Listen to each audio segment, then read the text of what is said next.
ยังหมานอยู่คือเก่าเด้อพี่น้องอย่างนี้เด้อนี่ยังหมานอยู่คือเก่าสบายดีเด้อท่านเนาะมื้อนี้พาทุกคนมายามรอบดักป่าที่โซกสิมานบ่เนาะมื้อนี้เนาะเพราะว่าบ่ได้มายามนี่2 มื้อ 3 มื้อละพี่น้องเป็นแนวใดว่าสิโซกสิมานบ่ติดตามนำกันเด้อทุกคนไป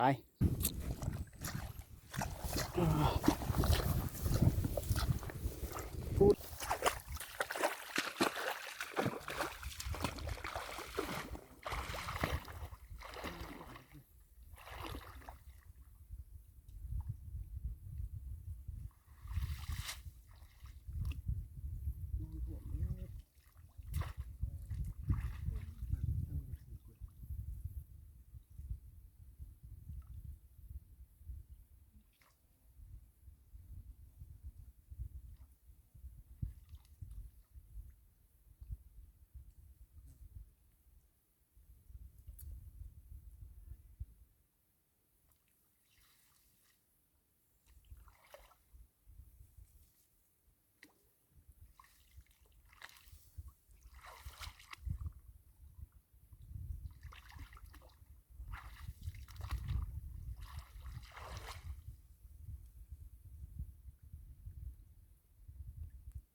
ทุก2 หลัง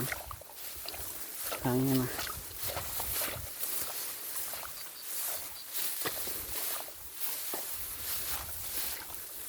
เอาหลังนี้ก็เคยถือพี่น้องเบิ่งนำกันเด้อสิมานบ่มื้อนี้นะ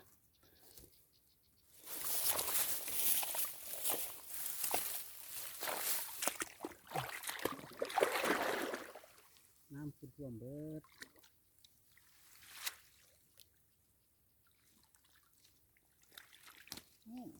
ทุกคนมานอยู่ยังมานอยู่คือเก่าเด้อพี่น้องอย่างนี้เด้อนี่ยังมานอยู่คือเก่า2 แต้ม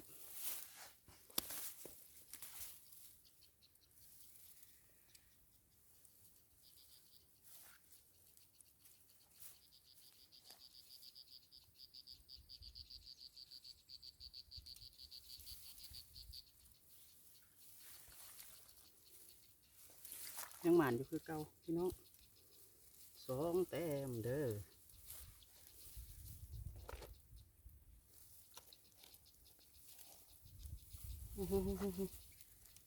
สิบริกินใช่ไหมนี่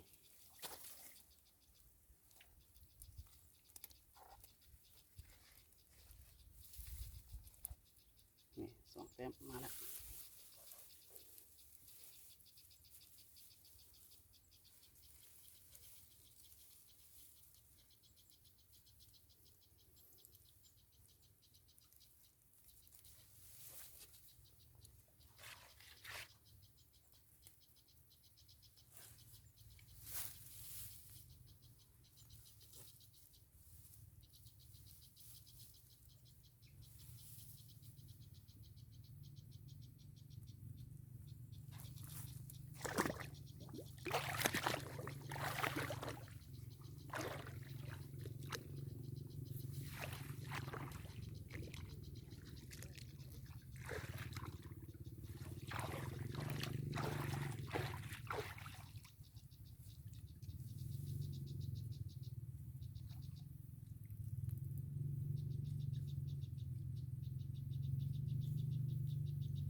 ก็ฝั่งนี้เป็นโอ้น้ำขึ้นยังไงพี่น้องเลย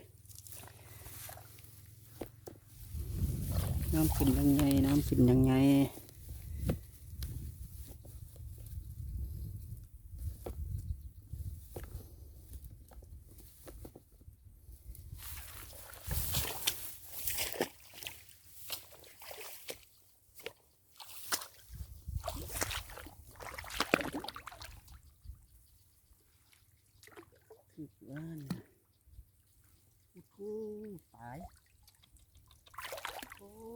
พี่น้อง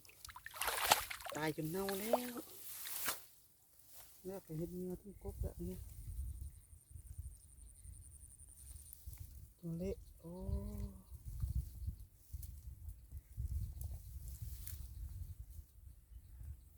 เอ้า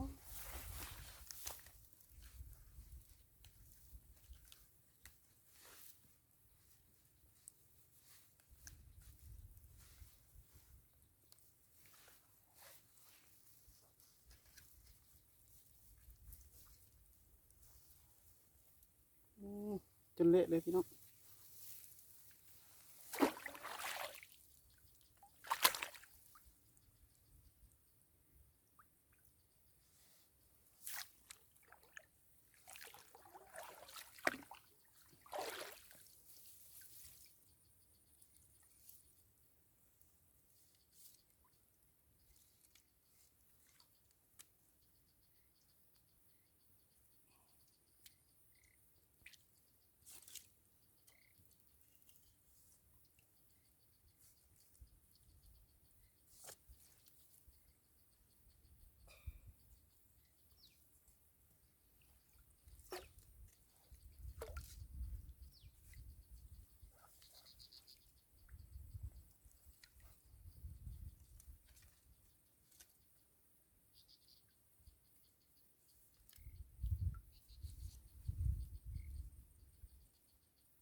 เบิ่งอย่างนั้นดิง่ายปลอดเลยบอลเห็นบุตรเลยง่ายบอลเอาลองมาอย่างนี้ยาวน้องกันมึงเด้อยาวน้องกันมึงเด้อพี่น้องเด้ออย่างนี้ง่ายจากบอลนั้นใส่บอลนี้ลองเบิ่งเป็นจะได3-4 มื้อแหละพอได้มายามมันนะโอ้หลังกระบอกที่พี่น้อง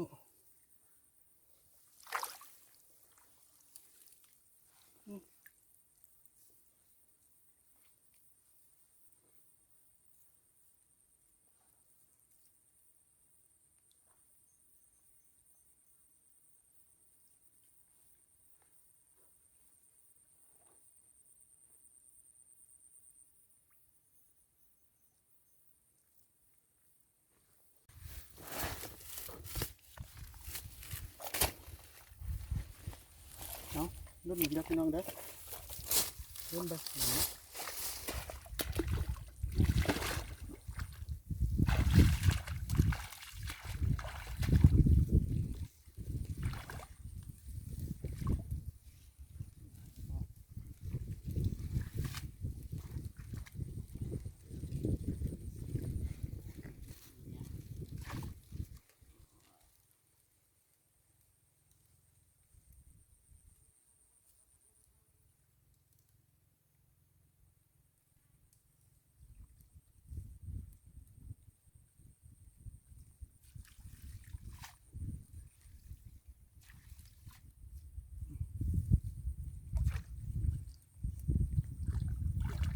บ่ถึกพี่น้องเด้อ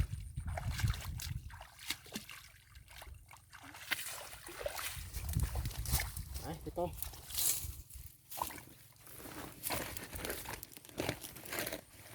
รุ่นบางหลังเนาะเป็นจังได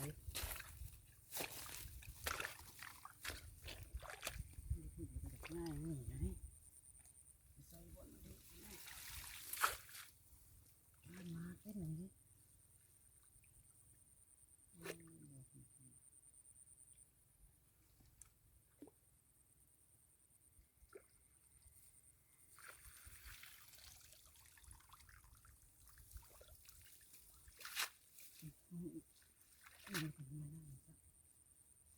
แต่งดีๆครับ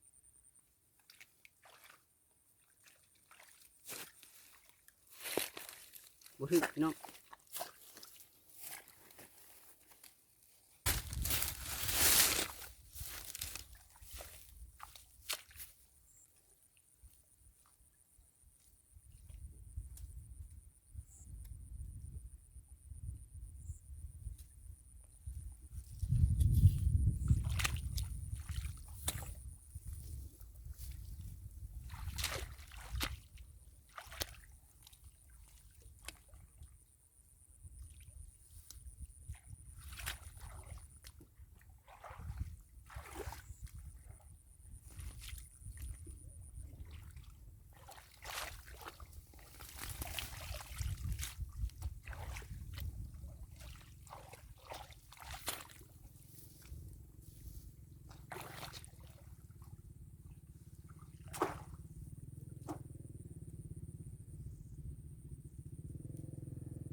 สรุปให้พี่ให้น้องเบิ่งเด้อนี่